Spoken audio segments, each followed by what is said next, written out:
Hi, this is Scott Garibay, and today we're going to talk about Dungeons and Dragons, and we're going to talk about Vibranium and the importance of a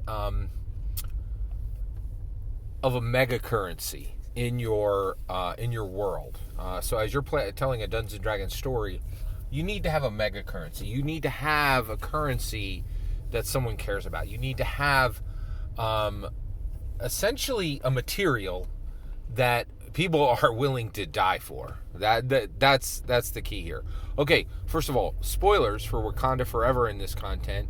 All right, and then let's go. All right, so Wakanda Forever, very, very interesting film. So I saw it, and it did something very good in its story construction, and that was it had a core material that multiple factions within the story were willing to die for. Okay, and what is that material? Well, it's vibranium, and essentially, vibranium in the actually not just established through multiple Marvel Cinematic Universe movies. By the way, I was incredibly disappointed with Wakanda Forever.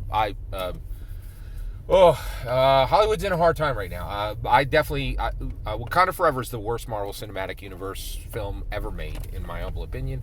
I felt absolutely terrible walking about myself personally as I walked out of the movie. That had never happened in any MCU movie. I don't know why they set that as a goal to, take 50% or more of the people who would see the movie and say you're going to feel terrible when you leave the theater about yourself personally. I don't know why they set that as a goal for Wakanda Forever, but they achieved that goal, right? It was a very uncomfortable film. I don't even want to say it's a bad film because I think there are going to be people who love it, right? But they were like, hey, we're going to make this experience incredibly intense and joyful for a specific group of people. And if you're not that group of people, you're just going to feel terrible about yourself for multiple attributes that are fundamental to your being, right? And I'm like, oh, okay, I see you going here. I'm not sure why, right? But Wakanda Forever is my least favorite Marvel Cinematic Universe. Okay, but it's a Marvel Cinematic Universe, right? Movie, yeah. And the worst Marvel Cinematic Universe movies are, So the worst of the Marvel Cinematic Universe movies are still better than any DC movie ever. There's your scale, right? Fascinating. All right. So, but one of the things it did was it dealt with vibranium perfectly, right? It said, hey, in the Marvel Cinematic Universe, there is a material. That material is placed all over the earth at different points, right? You used to think it was only in Wakanda. Guess what? It's also in Atlantis, right? It's under the sea, right? And so vibranium, and this has major impacts for Wakanda, right? And for the United States of America and for France. And not like the fictional ones, but like the real ones. They talk about nations in Wakanda very directly, hey, this story has happened in your IRL world. And what they're doing there is they're mixing the Marvel Cinematic Universe with our IRL world, which is fascinating, right? So they deal with vibranium, and they're like, hey, the people in Atlantis are willing to die for this vibranium. The people in Wakanda are definitely ready to die for vibranium. The people in America are willing to die to get it, and the people in France are willing to die to get it, right? This is a material that is worth dying for, right? And not by small amounts, but hundreds of thousands of people are, to get this material, people going to get put in the dirt, right? And actually, it makes the stakes of the film incredibly important. All right, now, sorry to talk about a lot of bad movies in this, but, and actually, I don't, let me be clear, I don't actually think that Wakanda Forever is a bad film. I think there's this distinct group of people, right, who have this attribute and that attribute. This is going to be a transformative movie for them. But in order to get there, they were like, hey, we're going to make this group really elevated in their spirit and we're going to encourage them and really say, hey, you have value. But the route we're going to take to get there is to say, hey, if you don't have those attributes, why are you even here? Does anybody need you? And I'm like, that's not the best path, but you guys made the movie, it's done. We'll deal with the ramifications of it, right? So basically, so where you land, right? So let's talk about another recent very bad movie, and this is a very bad movie. So I am unfortunate to have seen Black Adam, okay, and Dwayne The Rock Johnson's DC film.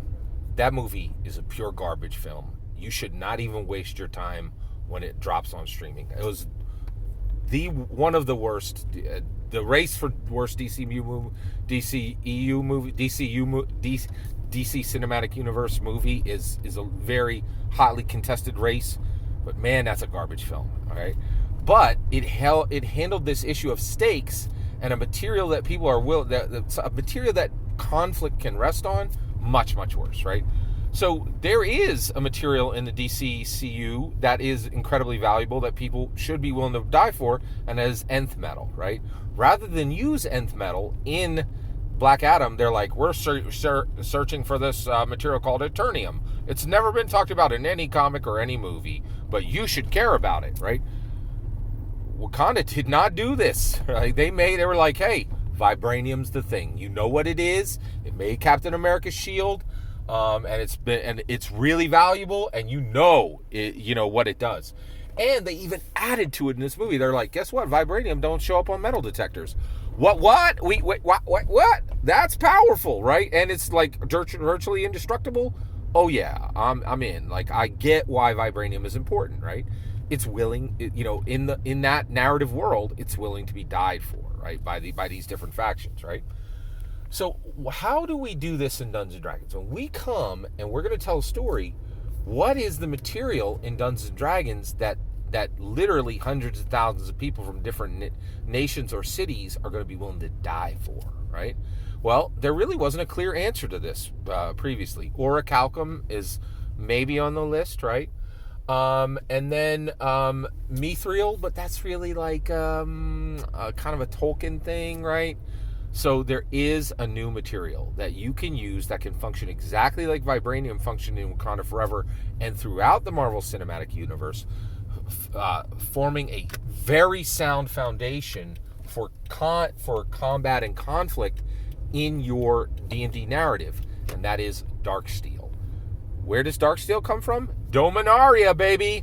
Plane shift Dominaria, connected directly to Dungeons & Dragons through an official James Wyatt. He is a D&D designer, he is a Magic the Gathering designer, and he is the father of Dungeons & Dragons world bridging. He has bridged well over 3,000 worlds to Dungeons & Dragons, in my humble opinion.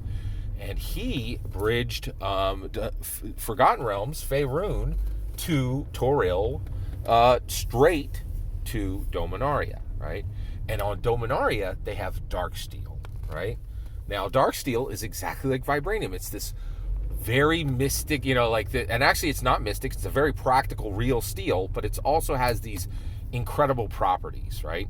So what does Darksteel do in Magic Gathering and in Dungeons & Dragons as I use it in my campaign? Well, first and foremost, any weapon forged with it, when you strike your opponent, you do not take from their hit points, you take straight from their Constitution score, right? So their Constitution score is generally going to be between 8, maybe as high as 20 if they're a max human, right? And so so basically, if you have a dragon that has 24 has 24 Constitution, you only need to do 24 points of damage to take it to 0, and anything that has its Constitution points reduced by straight damage rolls, right? If it's a longsword D8, right?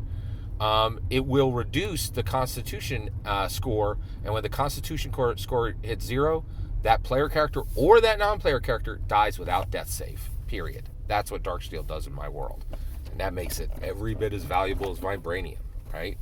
Also, any armor built with it, the character, whether a player character or non-player character, can only be hit with a crit. Damage is only dealt if the hit is a crit, right?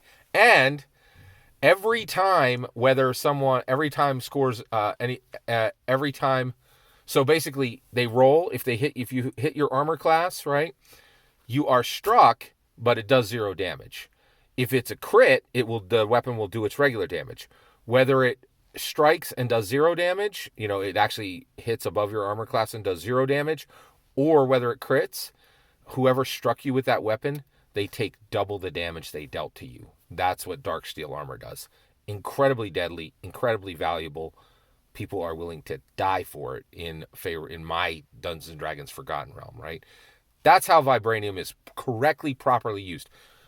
I have complaints about Wakanda Forever, right? Like, I'm not saying it was a bad movie. I'm just saying it made me feel terrible as a person. Okay, um, but they handled vibranium perfectly, and they created a solid foundation for their conflict.